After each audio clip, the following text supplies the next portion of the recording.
Astaghfirullah. Assalamualaikum warahmatullahi wabarakatuh.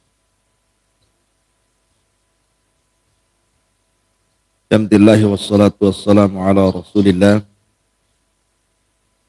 wa ala alihi wa sahbihi wa mawalah wa la hawla wa la quwata illa billahi wa ba'd. Baik, kita akan lanjutkan kajian kita, masih membahas kitab Arba'in Nawawi, dan kita masuk pada hadis yang ketiga dari Arba'in Nawawi. An Abi Abdurrahman Abdullah ibni Umar ibn al-Khattab radhiyallahu anhum qala sami'tu Rasulullah sallallahu alaihi wasallam yaqul buniyal islamu ala khamsin syahadati an la ilaha illallah wa anna muhammadan rasulullah wa iqamis salati wa ita'iz zakati wa hajjil baiti wa sawmi ramadhana rawahul Bukhari wa Muslim. Dari Abi Abdurrahman, kunyah daripada Abdullah ibn Umar ibn al-Khattab radhiyallahu anhuma, dia mengatakan, aku mendengar Nabi sallallahu alaihi wasallam bersabda, Islam itu dibangun di atas 5 pilar. Persaksian bahwa tidak ada sesembahan yang berhak disembah kecuali Allah, dan sesungguhnya Muhammad adalah utusan Allah. Kemudian mendirikan salat, kemudian melaksanakan zakat, kemudian melaksanakan haji ke Baitullah Al-Haram, dan berpuasa Ramadan. Baik, kita bahas dulu rawinya. Abi Abdurrahman Abdullah ibn Umar radhiyallahu an, ia adalah seorang muhadditsun faqih, seorang ahli hadis dan orang yang sangat cerdas, dan dia pun termasuk daripada sahabat Nabi sallallahu alaihi wasallam walaupun sigar as-sahabah. Jadi ketika berjumpa dengan Rasul, dia masih kecil. Karena Abdullah ibn Umar radhiyallahu anhuma itu masuk Islam sebelum balik. Sehingga ketika terjadi perang Badar, usianya belum sampai 15 tahun dia sudah daftar. Tapi ditolak oleh Nabi sallallahu alaihi wasallam. Kemudian dalam perang Uhud juga ditolak oleh Nabi sallallahu alaihi wasallam. Baru kemudian perang Khandaq, perang Ahzab, diizinkan Nabi sallallahu alaihi wasallam untuk terlibat perang. Menunjukkan bahwa Rasul pun tidak sembarang memasukkan orang ke pasukan, kan. Dilihat dulu, kalau belum balik nggak dilibatkan perang. Kalau sudah balik baru dilibatkan perang. Lah Abdullah ibn Umar radhiyallahu an adalah salah satu daripada sahabat yang paling banyak meriwayatkan hadis. Ada yang mengatakan kedua setelah Abu Hurairah radhiyallahu an. Dia banyak meriwayatkan hadis Nabi sallallahu alaihi wasallam, dan dia termasuk dari Abadilah. Abadilah itu ada 4 orang, di mana semua fatwa kembali kepada Abadilah itu. Disebut Abadilah itu maksudnya karena diawali namanya dengan kata-kata Abdullah. Dan ada 4 Abdullah yang hidup sezaman, semua fatwa kembali kepada mereka. Pertama Abdullah ibn Umar, yang kedua Abdullah ibn Abbas, yang ketiga Abdullah ibn Zubair, dan yang keempat Abdullah ibn Amr ibn As radhiyallahu anhu. Inilah 4 Abdullah yang disebut dengan Abadilah. Semua fatwa kembali kepada 4 orang ini, karena mereka hidup satu zaman. Saya ulangi, Abdullah ibn Umar, Abdullah ibn Abbas, Abdullah ibn Zubair, Abdullah ibn Amr ibn As radhiyallahu anhu. Mereka disebut Abadilah. Orang-orang yang dimulai namanya dengan Abdullah, di mana semua fatwa bermuara kepada 4 orang ini. Ma'asyiral muslimin yang dimuliakan Allah Azza wa Jalla. Dan Abdullah ibn Umar radhiyallahu an terkenal orang yang paling meniru sirah Nabi sallallahu alaihi wasallam. Bahkan berusaha mencontoh segala sesuatu yang dilakukan Nabi. Sampai-sampai orang-orang menganggapnya terlampau hulu di dalam mengikuti Nabi sallallahu alaihi wasallam.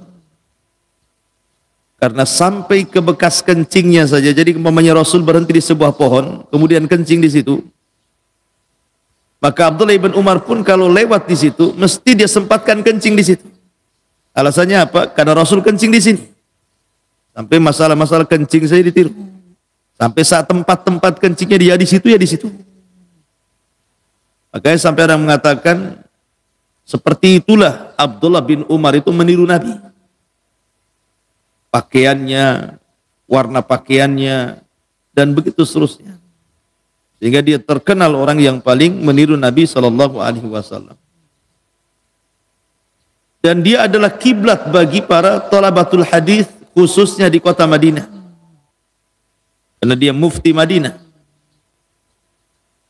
Dan bukan hanya itu saja, Abdullah ibn Umar radhiyallahu anhuma, dia banyak mengikuti peperangan bersama Nabi sallallahu alaihi wasallam. Bahkan setelah wafatnya Nabi sallallahu alaihi wasallam, dia terlibat dalam Futuhatus Syam. Futuhatus Syam membebaskan di kota-kota di Syam, di Irak, di Persia, di Mesir, di Afrika, dan begitu seterusnya. Bahkan ketika terbunuhnya Utsman ibn Affan radhiyallahu an, kemudian wafatnya Yazid ibn Muawiyah, maka Ibnu Umar radhiyallahu an pun adalah orang yang tidak mau terlibat dalam permasalahan antara Ali dan Muawiyah. Jadi Abdullah bin Umar itu orang yang paling jauh dari fitnah. Dia nggak mau. Dia tidak memihak Ali, dia tidak memihak Muawiyah. Dia kemudian keluar dari fitnah perpolitikan. Jadi dia betul-betul menghabiskan waktunya hanya untuk mengajar di Masjid Nabawi. Karena ketika ada 4 anak khalifah, 4 anak sahabat Rasul, 4-empatnya duduk di sekitar Ka'bah. Di situ ada Abdul Malik ibn Marwan. Di situ ada Abdullah ibn Zubair. Di situ ada Urwah ibn Zubair. Di situ ada Abdullah ibn Umar radhiyallahu anhum. 4 orang ini, namanya anak muda, masih muda, berbincang-bincang di sekitar Ka'bah soal cita-cita. Kira-kira kalian ini kalau sudah besar mau apa gitu ya? Maka Abdullah ibn Zubair mengatakan, saya ingin menjadi penguasa Hijaz. Kemudian Abdul Malik ibn Marwan mengatakan, saya ingin menjadi penguasa bukan hanya Hijaz, tapi kaum muslimin semuanya. Tapi Urwah mengatakan, saya ingin jadi ulama. Semua dikabulkan. Ketika mereka bercita-cita depan Ka'bah seperti itu di masa remaja, ketika mereka sudah dewasa, semua dikabulkan. Abdullah ibn Zubair pernah jadi khalifah. Di zaman siapa? Di zaman ketika Muawiyah ibn Yazid ibn Muawiyah tidak berhasrat berkuasa, meneruskan kekuasaan Yazid. Akhirnya dari Madinah Abdullah bin Zubair mengumumkan baiat. Kemudian Abdul Malik ibn Marwan berkuasa. Bahkan dia pula yang membunuh Abdullah bin Zubair lewat tangan Hajjaj ibn Yusuf. Kemudian Urwah ibn Zubair, siapa yang tidak kenal Urwah? Seorang ulama besar, antum kalau baca tafsir banyak perkataan Urwah ibn Zubair. Tapi Abdullah ibn Umar radhiyallahu anhu ketika ditanya cita-citanya, dia tidak mengemukakan cita-cita satu pun di dunia. Tidak ingin menjadi khalifah, tidak pula ingin menjadi ulama, tidak ingin menjadi penguasa dan pengusaha. Dia hanya mengatakan atamanna atau tamannaitu an adkhulal jannah. Cita-citaku hanya ingin masuk surga. Itu saja. Cita-cita ingin masuk surga. 3 sahabat sudah dikabulkan. Tinggal Abdullah ibn Umar. Masalahnya cita-citanya bukan di dunia, tapi di akhirat ingin masuk surga. Lah Abdullah ibn Umar radhiyallahu anhu terkenal rajin ibadah. Terutama qiyamul lail, dia tidak pernah meninggalkan qiyamul lail. Ada sebabnya. Jadi dia suatu ketika bermimpi, diapit oleh 2 malaikat, dibawa ke neraka. Diperlihatkan kengerian neraka. Maka karena saking ngerinya dia melihat neraka, kemudian dia berdoa kepada Allah dalam mimpinya agar dia bukan termasuk penghuninya. Maka Allah katakan, anta lasta minhum, kamu bukan penghuni neraka. Kemudian Abdullah bin Umar dijauhkan dari neraka. Kemudian ketika hendak dia menceritakan mimpinya kepada Rasulullah, tidak berjumpa, maka dia berjumpa dengan Hafsah, saudarinya. Kemudian dikatakan, ya Hafsah, semalam aku bermimpi begini. Coba tanyakan kepada Rasulullah. Maka Hafsah istri Rasul akhirnya bercerita tentang mimpinya Abdullah bin Umar. Maka Nabi SAW mengatakan, ni'mar rajul Abdullah law kana yusalli minal lail. Sebaik-baik orang adalah Abdullah, maksudnya Abdullah bin Umar, kalau seandainya dia mau sholat malam. Dia mendengar perkataan itu, maka sejak itu dia tidak pernah meninggalkan qiyamul lail sampai wafat. Masyarul muslimin yang dimuliakan, kalau soal sedekah jangan tanya. Abdullah bin Umar ini ahli sedekah. Suatu ketika untanya hilang. Untanya dicuri orang. Kemudian pencuri dan untanya ada di pasar. Dihabarkan kepada Abdullah bin Umar radhiyallahu anhu. Akhirnya Abdullah bin Umar datang dengan pembantunya ke pasar. Dan dari kejauhan dia melihat unta dan pencurinya. Tapi tiba-tiba Abdullah bin Umar kemudian balik lagi. Sehingga pembantunya mengatakan, wahai tuan, untamu di situ. Itu orang yang mencuri untamu tuh. Kenapa kau balik lagi? Kata Abdullah bin Umar radhiyallahu anhu, biarkan saja. Aku tidak hendak mengambil unta itu di dunia. Aku hendak mengambil unta itu di akhirat. Kemudian dia pulang. Kira-kira nih, kalau antum punya mobil Avanza lah, curi orang, kemudian tampak pula dijodoh mobil antum sama pencurinya. Kira-kira balik nggak antum? Biarin aja lah, nanti saya ambil di akhirat. Nggak ada ceritanya. Yang adalah perpolisian tuh. Artinya bahwa Abdullah bin Umar sampai seperti itu. Ulang lebih jelas-jelas dia, untanya ada di depan dia, pencurinya ada depan dia, tapi dia mengatakan tidak. Biar aku ambil di akhirat unta itu. Bahkan suatu ketika dia membeli seorang budak wanita. Budak wanita ini pula cantik. Akhirnya kemudian dia berhasrat hendak menggauli perempuan ini. Tapi akhirnya tidak jadi, dan dia pun mengatakan anti hurratun liwajhillah, kamu saya merdekakan karena Allah Azza wa Jalla. Ya, karena Abdullah ibn Umar radhiyallahu anhuma paling mengamalkan ayat lan tanalul birra hatta tunfiqu mimma tuhibbun. Kalian tidak mungkin sampai kepada level albir sampai menginfakkan apa yang kalian cintai. Abdullah bin Umar itu kalau cinta kepada sesuatu langsung diinfakkan. Sampai ketika dia punya pembantu, pembantunya itu kemudian diculik. Diculik unta-untanya. Jadi dia mengirim seorang pembantu untuk berniaga. Supaya di tengah jalan dirampok. Dirampok itu orang-orangnya. Ya habislah semuanya. Tiba-tiba orang ini kemudian lepas dari ikatan rampok itu, kemudian menghadap Abdullah bin Umar. Kemudian dia minta maaf dan mengatakan, wahai Tuan, unta dan daganganmu dirampok orang. Saya pun dirampok juga. Dan barangnya saja saya juga sama dirampok katanya. Tapi saya bisa lari dan bisa kabur. Kata Abdullah ibn Umar, kenapa kau kabur? Kenapa kau kabur dan datang kemari? Kau kan bisa kabur ke tempat lain. Kau tidak perlu datang lagi kemari, tidak mungkin ku cari. Katanya orang ini, wahai Ibnu Umar, tidak. Aku tidak akan meninggalkan diri, bukan aku cinta karena Allah Azza wa Jalla kepadamu. Kata Abdullah bin Umar, Allah, ini bahasa Arab. Betul kau cinta denganku karena Allah? Katanya, pembantunya mengatakan, iya. Kalau begitu a'taqtuka liwajhillah. Memerdekakan kau karena wajah Allah, pergi kau dari sini. Jadi saking seringnya memerdekakan budak Abdullah bin Umar itu, sampai kata para ulama sejarah 1000 lebih budak pernah dimerdekakan Abdullah bin Umar. 1000 lebih. Bayangkan. Sementara harga budak itu bukan harga biasa, harga besar.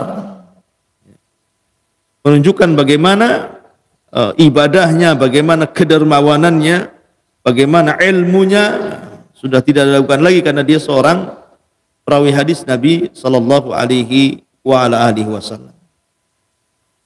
Asyiral muslimin yang dimuliakan Allah Azza wa Jalla, intinya bahwa Abdullah bin Umar kemudian wafat pada tahun 74 Hijriah, ada yang mengatakan 73 Hijriah di Mekah. Kemudian Hajjaj ibn Yusuf yang menyolatinya, kemudian dikebumikan di Maqbarah Muhajirin di dekat Tua, dan ada yang mengatakan di tempat lain. Intinya bahwa radhiyallahu anhu wa radu'an. Itulah Abdullah ibn Umar radhiyallahu an, banyak meriwayatkan hadis dari Nabi, dari Abu Bakar, dari Umar, dari Utsman, dari Abi Dzar, dari Muadz bin Jabal, dan juga mengambil hadis dari Aisyah radhiyallahu anha, dari Ali, dari Bilal, dari Abdullah bin Mas'ud, dari Hafsah, ya, dari Abi Lubabah al-Ansari, dan banyak sekali guru-gurunya dari kibarus sahabat, sahabat-sahabat yang sangat mumpuni di zamannya dan lebih tua usianya atau seniornya, dan juga murid-muridnya banyak. Di antaranya Abdullah bin Abbas mengambil hadis dari Abdullah bin Umar. Jabir bin Abdullah mengambil hadis dari Abdullah bin Umar. Ibn Abu Salamah ibn Abdurrahman. Kemudian Mus'ab ibn Sa'ad ibn Abi Waqqas. Termasuk juga Sa'id ibn al-Musayyib, pemimpin para tabi'in, yang menikah dengan salah satu putri Abu Hurairah radhiyallahu an, Sa'id ibn Musayyab. Itu juga mengambil hadis dari Abdullah ibn Umar radhiyallahu anhuma. Belum lagi Nafi, Salim, Hamzah, dan banyak sekali sahabat yang di bawahnya yang mengambil hadis dari Abdullah ibn Umar radhiyallahu anhu. Lah salah satu hadis yang kita bahas adalah hadis yang tercantum dalam Arba'in Nawawi pada nomor urut hadis yang ketiga. Buniyal Islam ala khamsin. Dibangun Islam itu di atas 5 pilar. Di sini ada thariqah mengajar, ikhwan. Ada namanya uslub, metode mengajar. Nabi itu biasanya kalau menyebutkan sesuatu yang berbilang, yang ada rinciannya 1, 2, 3, 4, 5 gitu, maka Nabi SAW akan menyebut angkanya dulu, baru rinciannya. Begitulah seorang pendidik. Kalau antum menghafalkan anak antum rukun iman, jangan langsung disebutkan, nak, rukun iman itu 1, beriman kepada Allah, 2, beriman kepada malaikat Allah, 3, bukan begitu cara mengajar.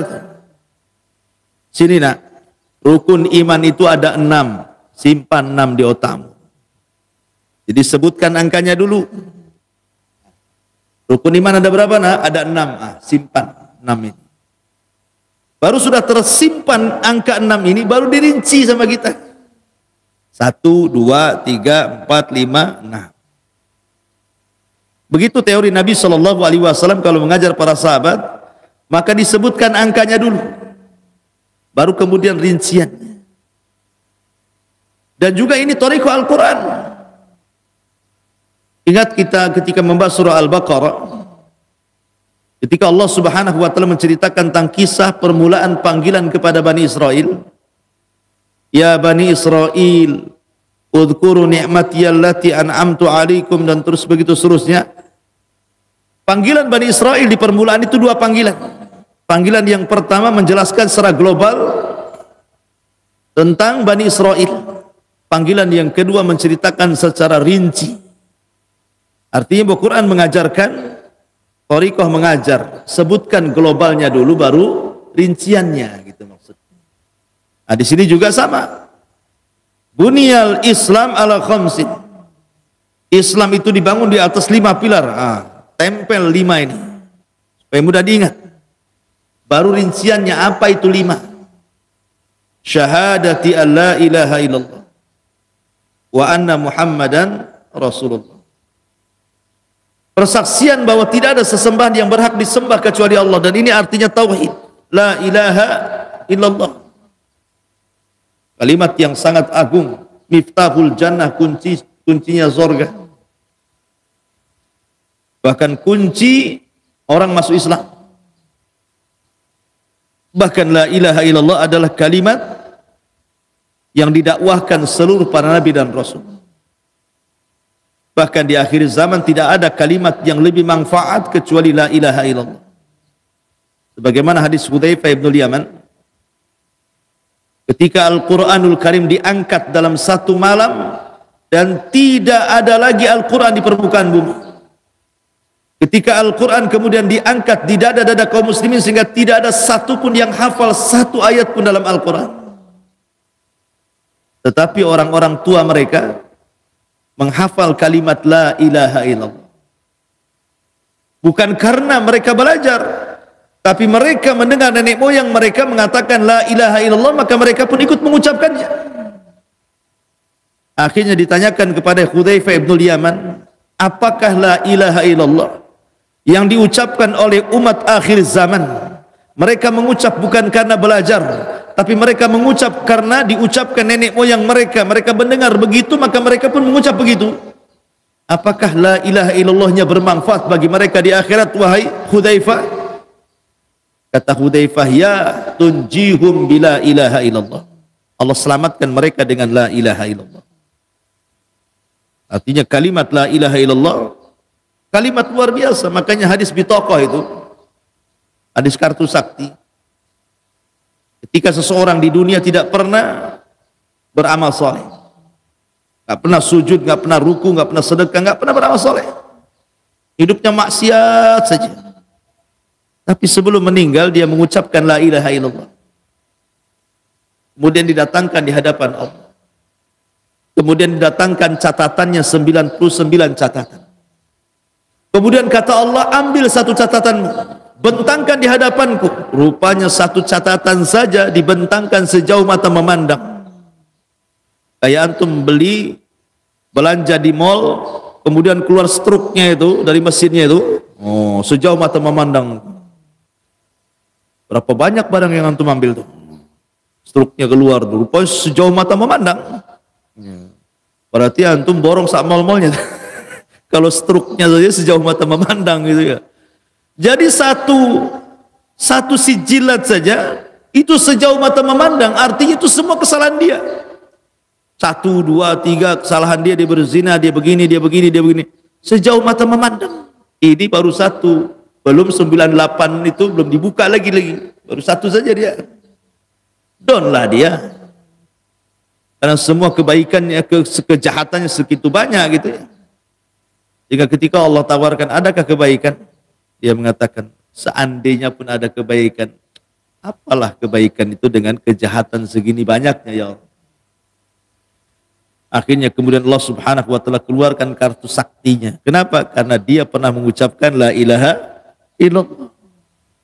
Keluarkan kartu sakti, tulisan la ilaha illallah.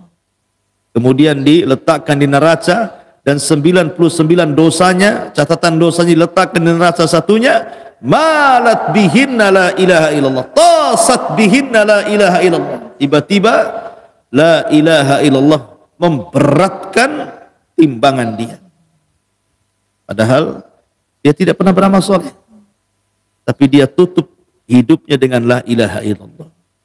Ya, menunjukkan Islam itu apa? Menggugurkan dosa-dosa sebelum Islam. Sebagaimana taubat juga menggugurkan dosa sebelum taubat. Wa anna Muhammadar Rasulullah. Kemudian persaksian bahwa Muhammadlah utusan Allah. Arkan rukun beriman kepada Nabi sallallahu alaihi wasallam ada berapa? Ada 4. Pertama, tasdiquhu fima akhbar. Yang kedua, ta'atuhu fima amar. Yang ketiga, wajtinabu manha anhu wajazar. Yang keempat, wa ala na'bud illa bima syara. Ini disebut arkan rukun beriman kepada Rasulullah. Pertama, membenarkan apapun yang dihabarkan Rasul masuk di akal atau tidak, diketahui hikmahnya atau tidak. Yang jelas Rasul mengatakan sesuatu sami'na wa ata'na. Karena kita harus membenarkan apapun kabar yang dibawa Nabi. Karena terkadang Nabi ini menghabarkan sesuatu yang belum terjadi, atau menghabarkan sesuatu yang di luar nalar manusia, atau menghabarkan sesuatu yang tidak diketahui hikmahnya. Diketahui hikmahnya atau tidak, masuk nalar ataupun tidak masuk nalar, telah terjadi atau belum terjadi, pokoknya kita katakan shadaqna. Kita katakan benar ucapan Nabi sallallahu alaihi wasallam. Kemudian yang kedua, ta'atuhu fima amar, berusaha melaksanakan perintah. Tidak ada manusia segesit sahabat ketika menjalankan perintah. Nabi itu kalau memerintahkan sebuah perintah, mereka berlomba-lomba untuk melaksanakannya. Saking herannya Abi Sufyan ketika masih kafir mengatakan, aku loh pernah datang ke Persia, ke Romawi, tapi aku tidak pernah melihat ada sahabat yang mengagungkan nabinya melebihi sahabat Nabi kepada Nabi sallallahu alaihi wasallam. Nabi kalau meludah ditangkap oleh para sahabat, ludahnya diusapkan ke badannya. Nabi kalau cukur rambut hampir berperang mengambil rambutnya. Nabi kalau berwudu hampir berperang mengambil bekas air wudunya. Saking mengagungkannya Rasul para sahabat kepada Nabi SAW. Tapi ini khususnya Rasul tentunya ya. Jadi suatu ketika terjadi musim lapar, terpaksalah orang kemudian menyembeli binatang keledai. Keledai itu disembeli yang biasa dipelihara itu. Kadang memang paceklik luar biasa Madinah, terpaksa menyembelih keledai-keledai mereka. Ketika sudah matang siap santap, datang pula perintah Allah haramkan tidak boleh makan keledai peliharaan. Dibuang itu keledai-keledai itu, tinggal makan padahal. Artinya bahwa sahabat ini kalau sudah perintah langsung laksanakan. Sebagaimana kalau larangan langsung ditinggalkan. Ketika datang larangan khamr, apa yang terjadi? Sahabat menuangkan khamar-khamar itu di depan rumah mereka sampai banjir lorong-lorong kota Madinah itu. Saking semua sahabat menumpahkan khamar. Sampai rawi hadis mengatakan hatta salat syawari'ul Madinah, sampai banjir gang-gang itu kota Madinah saking khamar ditumpahkan. Jadi bagi para sahabat itu tidak ada namanya tadarruj kalau soal meninggalkan perintah, meninggalkan larangan. Oh, tidak bisa lah saya langsung main tinggalkan minum khamr, ya saya akan meninggalkan tapi sedikit-sedikit. Kalau biasa 2 botol, hari ini sebotol, besok setengah botol, besoknya 1 sendok, besoknya kita buang semua botol sendok-sendoknya, kan umpamanya kan? Nah, bisa. Ya. Jadi sahabat tidak ada seperti itu. Kenapa? Kenapa kalau dalam melaksanakan perintah ada istita'ah? Kenapa ketika menjauhi larangan tidak ada istita'ah? Kan Rasul mengatakan, ma amartukum fa'tu bihi mastata'tu wa ma nahaitukum anhu fajtanibu, kan itu. Apapun yang kuperintahkan, lakukan semampu kamu. Apapun yang kularang, tinggalkan mutlak. Tidak ada kalimat semampu kamu. Ada masalah apa antara perintah dan larangan? Karena perintah itu, kenapa dilakukan semampu kamu? Karena ada penggantinya. Kamu sholat tidak bisa berdiri, bisa duduk. Sholat dulu semampumu.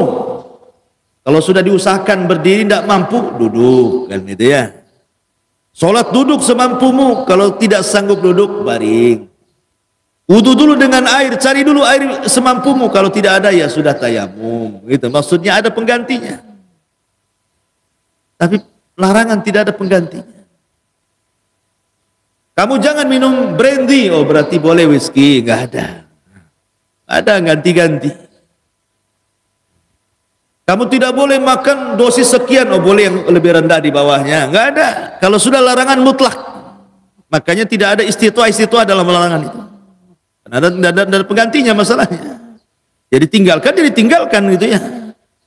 Ini diantaranya juga bicara tentang larangan. Kemudian syarat yang terakhir, wa alla na'bud illa bima syara. Kita tidak boleh menyembah kecuali dengan yang disyariatkan. Kemudian wa iqamis shalah.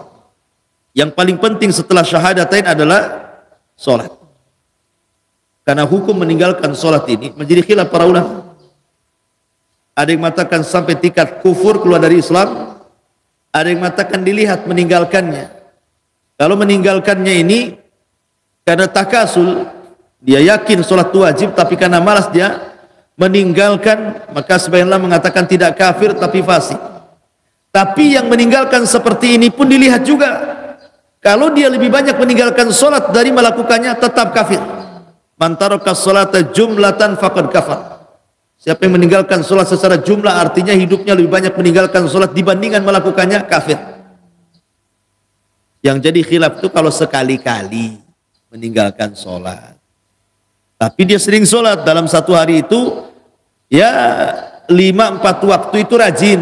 Cuman kadang-kadang yang satu ini entah maghribnya, entah duhurnya ini, kadang sholat, kadang tidak. Tapi yang 4 waktu itu dia sholat, artinya kan lebih banyak sholatnya dibandingkan tidak. Itu yang jadi khilaf.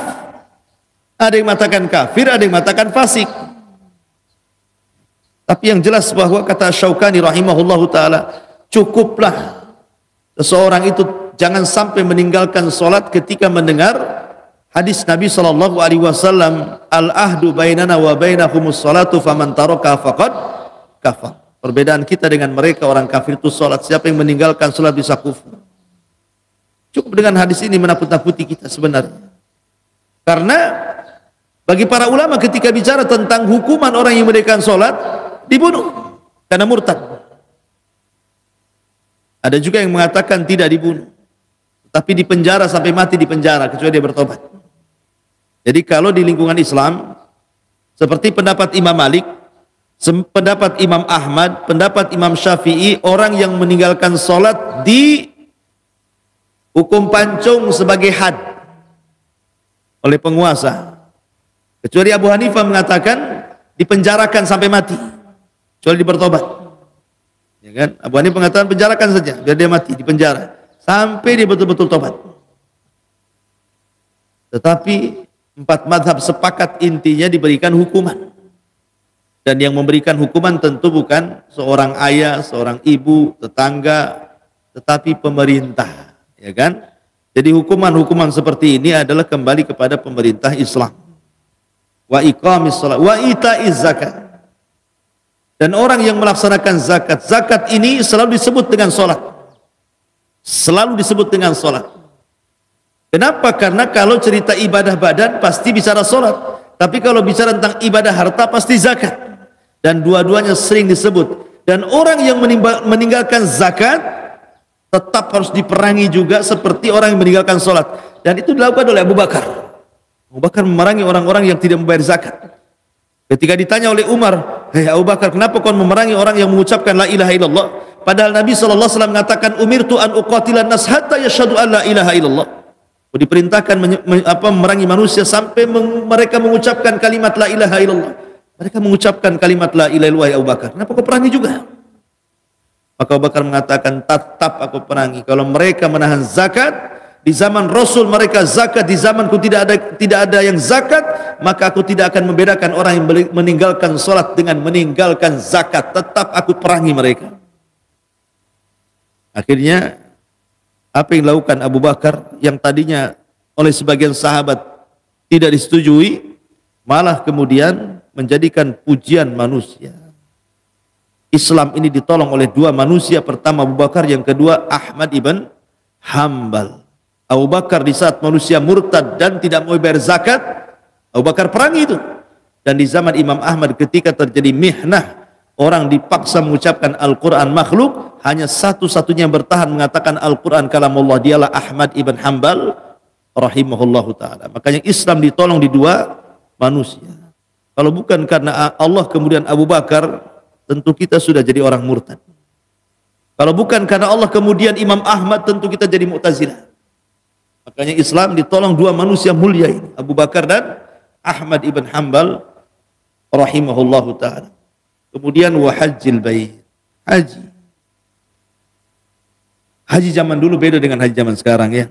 Makanya Pak Haji zaman dulu itu lebih berpengaruh.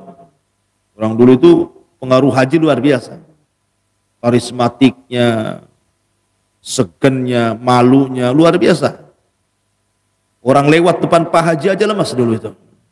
Ya karena doanya berkah. Kalau Pak Haji zaman dulu kan begitu ya.